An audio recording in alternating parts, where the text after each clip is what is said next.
വെളുത്തുള്ളി അച്ചാർ ഉണ്ടാക്കിയാലോ? അപ്പോൾ അതിന് വേണ്ടിയിട്ട് വെളുത്തുള്ളി വേണം, ഇഞ്ചി വേണം, പച്ചമുളക് വേണം, വേപ്പില, ചൊറുക്ക, പിന്നെ കുറച്ച് വെളുത്തുള്ളി നമുക്ക് ചതച്ചും ചേർക്കണം കേട്ടോ. ആദ്യം എണ്ണ ഒഴിക്കണം. നല്ലെണ്ണയാണ് ഒഴിക്കുന്നത്. നല്ലെണ്ണ ഒഴിച്ചു. നമ്മളിതിലേക്ക് കടുക് ഇടുന്നു.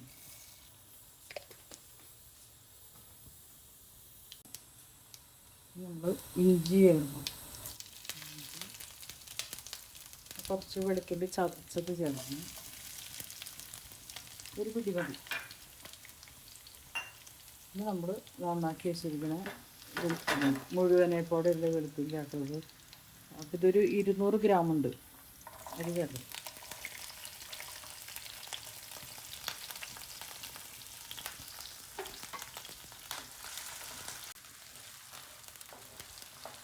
വെളുത്തുള്ളി ഒന്ന് വാടട്ടെ. ഇതിലേക്ക് നമുക്ക് പച്ചമുളക് അരിഞ്ഞ് വെച്ചിട്ടുണ്ട്. 2 പച്ചമുളക് ഞാൻ എടുത്തിട്ടുള്ളൂ.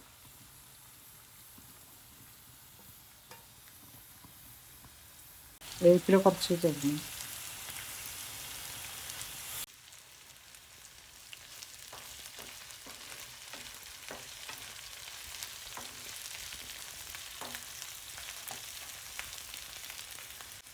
നമുക്ക് ഇതിലേക്ക് കുറച്ച് മഞ്ഞൾപ്പൊടി ചേർക്കാം. കഴിഞ്ഞിട്ട് ഒരു 1/4 ടീസ്പൂൺ മഞ്ഞൾപ്പൊടി ചേർക്കാം.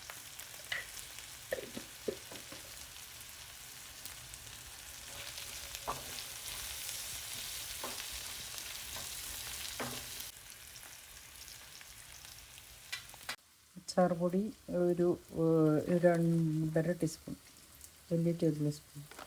ഈ അച്ചാർ പൊടിയിൽ ഉപ്പുണ്ട്. ഞാൻ അച്ചാർ പൊടിയാണ് ഉപയോഗിക്കുന്നത്. അപ്പോൾ അച്ചാർ പൊടിയിൽ ഓൾറെഡി ഉപ്പുണ്ട്. അപ്പോൾ അതുകൊണ്ട് ഇതിൽ ഞാൻ സെപ്പറേറ്റ് ഉപ്പ് ചേർക്കുന്നുണ്ട്. അപ്പോൾ നമ്മുടെ വെളുത്തുള്ളി ഇതേ വാടി തുടങ്ങി. ഒരുപാട് അങ്ങോട്ട് വാടണ്ട, ഇത്രയും വാടിയാൽ മതി. അപ്പോൾ ഞാൻ ഇതിലോട്ട് അച്ചാർ പൊടി ചേർക്കണം.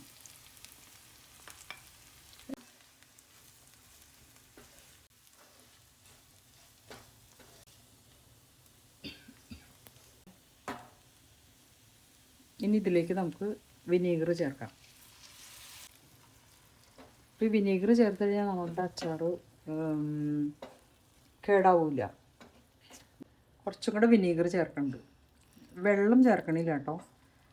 വിനീഗറാണ് ഇതിന് നല്ലത്. പിന്നെ വിനീഗർ ചേർത്ത് കഴിഞ്ഞാൽ നമ്മളുടെ അച്ചാർ ഒട്ടും കേടാവില്ല. അതുപോലെ നല്ലെണ്ണ, അത് പ്രത്യേകം ശ്രദ്ധിക്കണം. വെളിച്ചെണ്ണ ഒട്ടും യൂസ് ചെയ്യരുത്.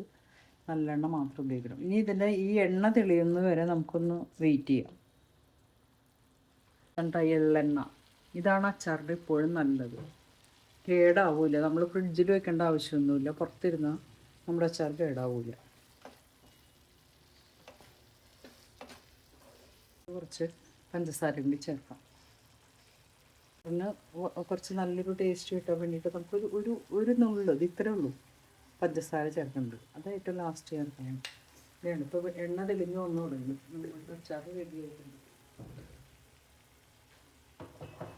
ഈ സമയത്ത് നമുക്ക് ഉപ്പൊക്കെ നോക്കാം. പിന്നെ അച്ചാർ പൊടിയിൽ ഉപ്പുള്ളത് കൊണ്ട് ഞാൻ ഉപ്പ് ചേർക്കത്തില്ല കേട്ടോ.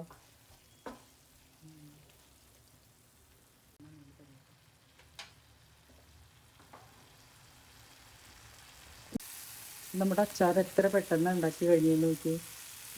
ഉള്ളി നന്നാക്കാൻ കുറച്ച് സമയം എടുക്കും, അത്രേ ഉള്ളൂ. നമുക്ക് ചോറിൻ്റെ കൂടെ വേറെ ഒരു വെജിറ്റബിൾ തോരനോ അല്ലെങ്കിൽ അതിൻ്റെ കൂടെയൊക്കെ ഒരു അച്ചാർ നല്ലതാണ്. അപ്പോൾ ഇത്രേ ഉള്ളൂ. നമ്മൾ വെറും 5 മിനിറ്റിൽ അവിടെ അച്ചാർ റെഡിയായി കഴിഞ്ഞു. അതിൽ നമുക്ക് സ്റ്റവ് ഓഫ് ചെയ്യാം. ഈ അച്ചാർ നമുക്ക് ചൂടാറി കഴിയുമ്പോൾ നമ്മൾ ബോട്ടിലാക്കി വയ്ക്കാം. ഇപ്പം തന്നെ കഴിക്കരുത്.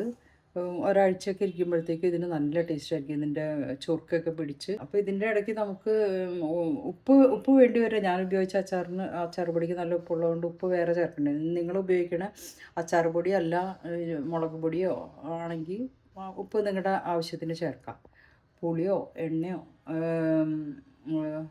ഇനി കുറവുണ്ടെങ്കിൽ അത് നമ്മളൊന്ന് ചൂടാക്കി ഒഴിച്ചാൽ മതി. എണ്ണയുടെ കുറവുണ്ടെങ്കിലോ അല്ലെങ്കിൽ ചൊറുക്കയുടെ കുറവുണ്ടെങ്കിൽ ഒന്ന് ചൂടാക്കി ഇതിൽ ആഡ് ചെയ്യാം. എന്നിട്ട് ചൂടാറി കഴിയുമ്പോൾ ബോട്ടിലാക്കി വയ്ക്കാം. അത്രേ ഉള്ളൂ.